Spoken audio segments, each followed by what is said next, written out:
Saya tidak percaya pada takdir sebelumnya, tapi itu berubah. Hai, saya Staci. Saat aku berumur 3 tahun, seseorang meninggalkanku di depan pintu panti asuhan miskin di pinggiran kota. Satu-satunya hal yang kumiliki yang mengisyaratkan masa laluku adalah sebuah medali dengan simbol aneh dan tulisan di atasnya. Sekali di Paris, saya mencoba memahami apa maksudnya untuk waktu yang lama, tetapi akhirnya berhenti mencoba. Memanjat pohon dan meninggalkan panti asuhan secara diam-diam lebih menyenangkan daripada memecahkan misteri apapun. Ketika saya berumur 7 tahun, saya diam-diam menambahkan pewarna hijau ke dalam sop kami di dapur. Siapa yang melakukan ini? MS Jones, Staci yang melakukannya. Nama informan itu adalah Eve. Dia selalu melaporkan tindakan saya kepada Nyonya Jones, kepala panti asuhan kami. Suatu hari, saya mengambil tablet dari kantor Nyonya Jones untuk bermain game dengan beberapa gadis lainnya. Eve melihatnya dan segera memberitahu kami. Tapi saya memijutkannya dari belakang dan mendorongnya ke tanah. Eve menarik rambutku dan aku berteriak dan menggigitnya sekuat tenaga. Aduh, telingaku. Staci, kamu dalam masalah. Eve, aku akan membawamu ke dokter. Nyonya Jones selalu mendukung Eve. Dia tidak menyukaiku. Namun, anak-anak lain memperlakukan saya seperti selebriti. Dia menarik sebagian rambutmu. Kamu sangat berani. Saat saya berusia 16 tahun, saya menjadi jauh lebih pintar dan Hawa hampir tidak pernah memergokiku sedang beraksi. Suatu hari, kami memutuskan untuk mengunjungi kota tersebut. Kami menyelinap keluar, berkeliaran di jalanan, dan membeli junk food. Saya memperhatikan seorang wanita tua. Dia berdiri di persimpangan, menggunakan tongkat dan melihat sekeliling. Saya membantunya menyeberang jalan. Ketika saya kembali, saya tidak dapat menemukan teman-teman saya dimanapun. Aku ingin mengejar mereka, tapi tanpa sengaja aku memasuki gang yang menakutkan dan malah tersesat. Siapa di sana? Tidak aman bagi perempuan untuk berjalan sendirian. Aku tidak sendirian. Mundur. Mereka minggir dan saya melihat pemimpin mereka. Pada saat itu, saya merasa seperti tokoh utama dalam novel roman konyol. Pria itu beberapa tahun lebih tua dariku. Dia sangat menarik. Saya perlu mengendalikan diri. Wow, aku hampir lupa kalau aku sedang dalam masalah. Para preman itu mulai berbicara di antara mereka sendiri, dan saya mengetahui nama pemimpin mereka adalah Derek. Saat dia mendekat, saya mundur dan tanpa sengaja menabrak tembok. Kamu tidak bisa melarikan diri. Sayang, tunjukkan pada kami apa yang ada di tas Anda. Kata-katanya membuatku marah. Mereka tidak bisa membuatku takut. Saya tidak akan. Aku bukan kekasihmu. Kamu pikir kamu sangat berani? Ya, aku menjauh. Dan mereka melihat liontinku di bawah lampu jalan. Derek dengan paksa mengambilnya. Kembalikan itu. Saya ingin menyerangnya seperti kucing galak. Di mana kamu menemukan ini? Itu bukan urusanmu. Saya bertindak lebih cepat. Sebelum Derek sempat berkedip, liontin itu sudah kembali ke tanganku. Saya menendang lutut pemimpin geng itu dan dia menjerit kesakitan. Tanpa membuang waktu, saya lari. Saat aku berbelok di tikungan, aku mendengar Derek berteriak mengejarku. Aku akan menemukanmu. Aku baru merasa lega ketika akhirnya sampai di panti asuhan. Begitu saya masuk, saya mendengar langkah cepat di tangga dan melihat Nyonya Jones turun. Eve ada di belakangnya, tertawa kasar. Oh tidak, saya tertangkap. Anda akan membersihkan piring malam ini. Seminggu kemudian, kami melakukan perjalanan ke museum. Itu sangat tidak menarik sehingga sulit bagiku untuk tetap terjaga. Namun ketika kami sedang naik bus, tiba-tiba aku merasakan seseorang menatapku. Saya dengan cepat berbalik dan melihat siluet menghilang di sudut. Apakah Anda memerlukan undangan khusus? Merasa tidak nyaman? Saya tidak punya pilihan lain selain naik bus. Aku berkumpul dengan teman-teman di halaman belakang panti asuhan. Saya sedang memanjat pohon dan tergantung terbalik di dahan ketika seseorang meletakkan kertas di depan wajah saya. Itu adalah sahabatku. Agatha, lihat apa yang kutemukan. Dikatakan di sini ada rumah berhantu 30 mil dari kota. Apakah ini lelucon? Itu juga yang saya pikirkan. Tapi kemudian saya teliti rumah itu, dan ternyata itu nyata. Itu bukan hanya sebuah rumah, tapi sebuah rumah besar yang kosong. 13 tahun yang lalu, terjadi kebakaran. Ada desas-desus bahwa keluarga yang tinggal di sana diganggu oleh hantu. Mereka yang selamat berangkat ke Eropa. Apakah Anda yakin itu benar? Ayo pergi ke sana dan cari tahu. Tidak, kami mendapat masalah terakhir kali. Aku akan pergi sendiri jika kamu takut. Bermalam di sana jika Anda berani. Sederhana, sepakat. Beberapa gadis memutuskan untuk bergabung dengan saya. Kami sepakat untuk mengunjungi mansion semalaman. Kelompok kami setuju untuk melindungi kami. Kami mengambil kantong tidur tua dan senter dari ruang bawah tanah sebelum berangkat. Ketika saya kembali ke atas, saya bertemu Eve. Apa yang kamu lakukan di sana? Kita bisa mengunjungi ruang bawah tanah jika kita mau. Kemudian, saya diam-diam pergi ke dapur untuk mengambil makanan untuk perjalanan kami. Saat aku sedang mengisi ranselku, pengadu itu menemukanku lagi. Kenapa kamu ada di dapur? Kunjungi terapis. Terlalu mencurigakan. Keesokan harinya, kami meninggalkan panti asuhan dan memanggil taksi. Sopirnya tidak ingin pergi ke mansion, jadi dia menurunkan kami agak jauh. Dari titik ini, jalan menuju ke hutan. Aku tidak ingin mobilku terjebak. Kami berjalan sepanjang sisa perjalanan. Awalnya menyenangkan, tapi seiring berjalannya waktu, suasana menjadi semakin gelap. Tidak ada sinyal di sana, dan GPS tidak berfungsi. Saya lelah. Apakah kita tersesat? Berhenti mengeluh. Sebuah bayangan muncul di antara pepohonan. Jantungku berdetak kencang. Aku merasa seperti sedang diawasi lagi, tapi aku menepis pemikiran seperti itu. Kami berjalan sedikit lagi dan akhirnya sampai di mansion. Itu menyerupai sebuah kastil. Pasca kebakaran, sebagian atapnya roboh, namun satu sisinya sebagian besar masih utuh. Kami berjalan-jalan dan mengambil banyak foto menarik. Pada malam hari, kami menemukan ruang aman dan menyiapkan kantong tidur kami. Tidak ada yang merasa lelah, kami ngobrol dan makan snack. Pada suatu saat, kami mendengar suara aneh, seperti lolongan, dari luar jendela. Apakah itu hantu? Nah, mungkin hanya seekor burung. Namun sejujurnya, saya merasa sedikit tidak nyaman. Di luar gelap, dan rumah itu tampak sangat tidak menyenangkan dan menakutkan. Kami mendengar suara melolong lagi, lalu langkah kaki di lantai 2. Apakah kamu mendengar suara itu? Saya harap tidak terjadi hal buruk. Saya mengambil senter dan naik ke atas. Itu mungkin hanya tikus. Saya berharap kami tidak tinggal di kamar sebelah seseorang tanpa rumah. Ada sebuah ruangan di atas kami yang belum sempat kami jelajahi.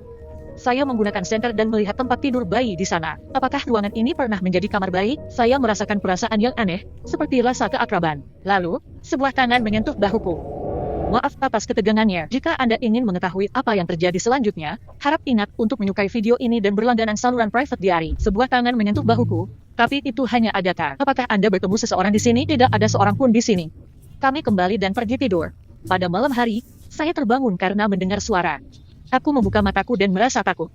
Seorang pria membungkuk di atasku. Sudah kubilang aku akan menemukanmu. Derek, kamu gila. Jantungku berdebar kencang, dan aku ingin membangunkan teman-temanku, namun Derek meletakkan jarinya di bibirku. Diamlah, aku akan bercerita tentang orang tuamu. Apa yang dia bicarakan tadi? Ayo, aku akan menunjukkan sesuatu padamu. Kata-katanya tentang orang tuaku membuatku penasaran, dan aku memberinya kesempatan lagi. Bertingkah aneh, dan aku akan berteriak. Saya akan mengingat itu. Saat kami berjalan ke lorong, Derek mengaku bahwa dia mengikuti saya. Dia adalah orang yang kulihat di museum dan sebelumnya di hutan. Dia meninggalkan brosur rumah besar di depan pintu kami. Saya tahu Anda akan tertarik dengan mansion itu dan datang. Mengapa? Alih-alih menjawab, Derek membawa saya ke kamar bayi dan menjelaskan bahwa dia dibesarkan di pertanian terdekat. Jadi dia tahu segalanya tentang rumah besar itu. Pasangan kaya dari Prancis, keluarga Lamas, berkunjung ke sini setiap tahun. Mereka memiliki seorang putri bernama Anastasia. Suatu hari, mereka meninggalkannya bersama pengasuh bayi dan pergi keluar. Hari itu, terjadi kebakaran di mansion dan Anastasia meninggal. Begitu pula dengan babysitternya. Orang tua Anastasia tidak pernah kembali setelah tragedi itu. Madame Lamar, nenek Anastasia, adalah satu-satunya yang tidak menerima cucunya meninggal dunia. Beberapa orang percaya dia mengalami delusi. Maksudku, ini menyedihkan.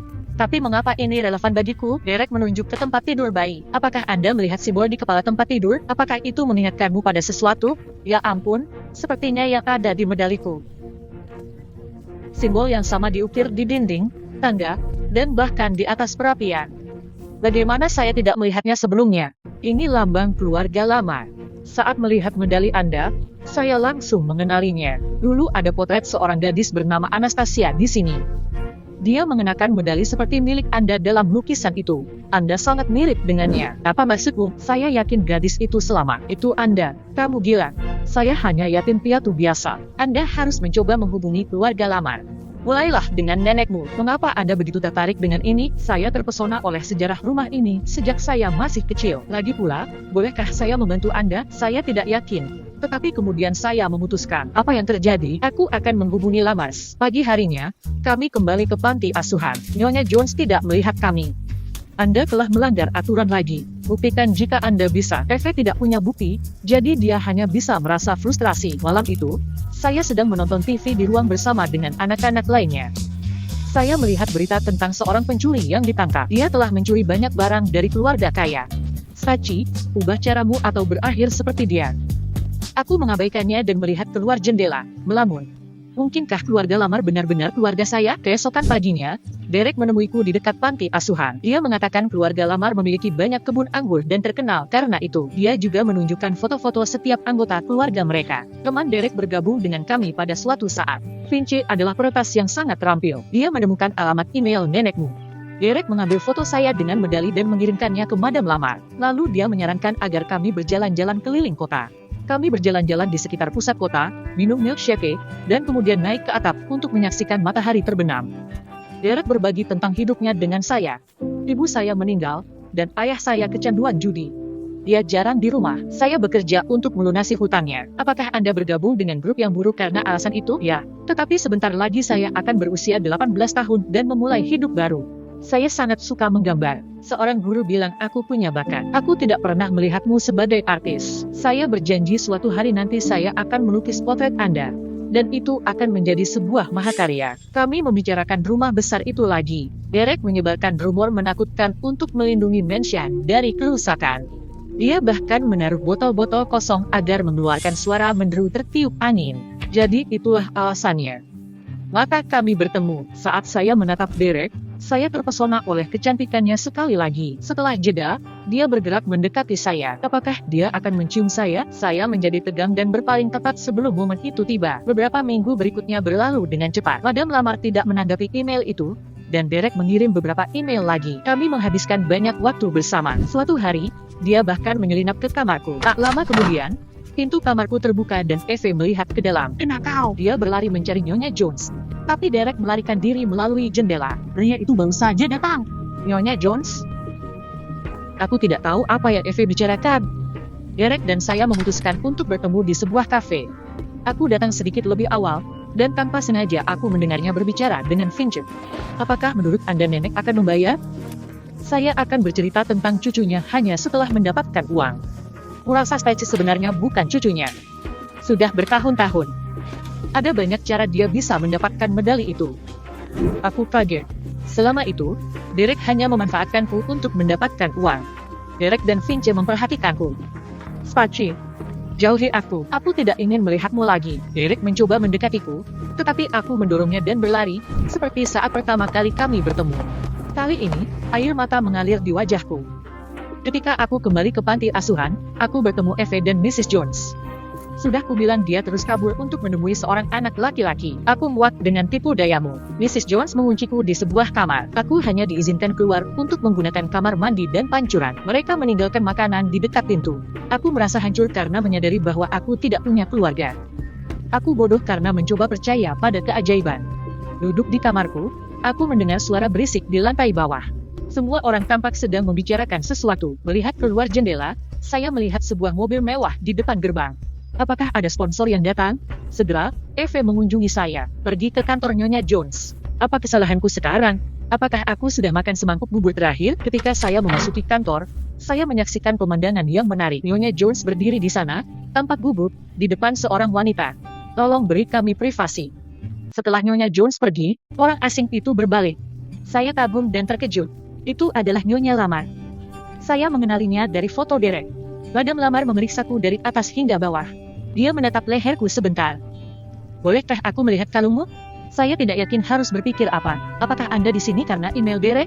"Sayang, aku sudah lama tidak membacanya." Banyak yang secara keliru mengaku telah menemukan cucu perempuan saya dalam 13 tahun. "Lalu kenapa kamu ada di sini?" "Saya melihat laporan berita tentang penangkapan seorang penipu. Saya mengenalinya sebagai pengasuh yang tewas dalam kebakaran bersama Anastasia. Saya teringat malam kami menonton TV. Saya telah melihat laporan itu juga. Setelah itu, saya mengetahui apa yang terjadi 13 tahun lalu. Pengasuh dan rekan-rekannya mengambil semua uang dan barang berharga dari Mansion. Kemudian dia membakar tempat itu, berpura-pura mati, meninggalkan Anastasia di panti asuhan, dan melarikan diri. Dia ingin menyakiti anak saya karena dia mencintainya. Tapi dia menolaknya dan tetap tinggal bersama istrinya. Madam Lamar mendekatiku dan dengan lembut menyentuh pipiku. Air mata mengalir di matanya. Saya mencium aroma yang familiar, dan saya mengalami deja vu lagi. Aroma minyak peppermint. Saya ingat itu.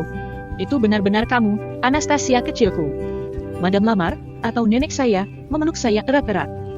"Tapi kenapa pengasuhku tidak mengambil medaliku?" Saya pikir dia terburu-buru untuk melarikan diri sehingga dia melupakannya. Saat pihak panti asuhan mengetahui aku mempunyai keluarga kaya, perilaku Nyonya Jones langsung berubah. "Stacy, apakah kamu ingat betapa kami peduli padamu? Aku menjagamu seolah-olah kamu adalah putriku sendiri. Mengapa kamu begitu beruntung dan bukan aku? Aku membencimu."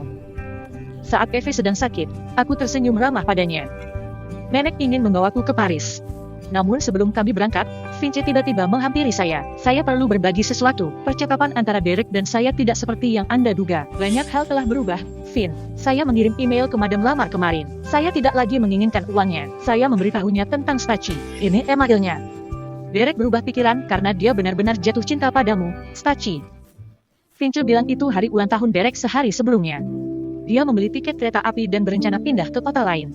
Aku tidak tahu apa yang harus kulakukan. Tetapi ketika aku dan nenek sedang dalam perjalanan ke bandara, aku meminta sopir taksi untuk menghentikan mobilnya, naik taksi lagi, dan pergi ke tempat Derek. Saya datang terlambat. Saat saya sampai di peron, kereta Derek sudah berangkat. Rasanya kami tidak ditakdirkan untuk bersama. Nenek saya dan saya tiba di Paris, dan saya bertemu orang tua saya. Mereka meminta tes DNA, dan setelah itu, tidak diragukan lagi saya adalah putri mereka. Saya menemukan keluarga penuh kasih yang selalu saya dambakan. Hubunganku dengan nenekku sangat dekat. Saya mengirim uang ke panti asuhan tempat saya dibesarkan. Beberapa kali, aku membeli tiket untuk semua temanku dan mereka datang mengunjungiku. Panti asuhan kami memiliki direktur baru sekarang. Eve mencoba untuk mendapatkan sisi baiknya tetapi gagal. Setahun kemudian, saya melihat pameran seni di Paris. Para pengunjung semua berbisik-bisik bahwa artis itu menjadi terkenal. Saya sedang melihat salah satu lukisan ketika saya menyadari bahwa saya sedang melihat diri saya sendiri. Saat berikutnya, aku mendengar langkah kaki di belakangku dan merasakan nafas hangat di belakang leherku. Bagaimanapun juga, kamu melukis potretku. Aku sudah berjanji, bukan? Dulu saya tidak percaya pada takdir, tapi hal itu berubah setelah di Paris.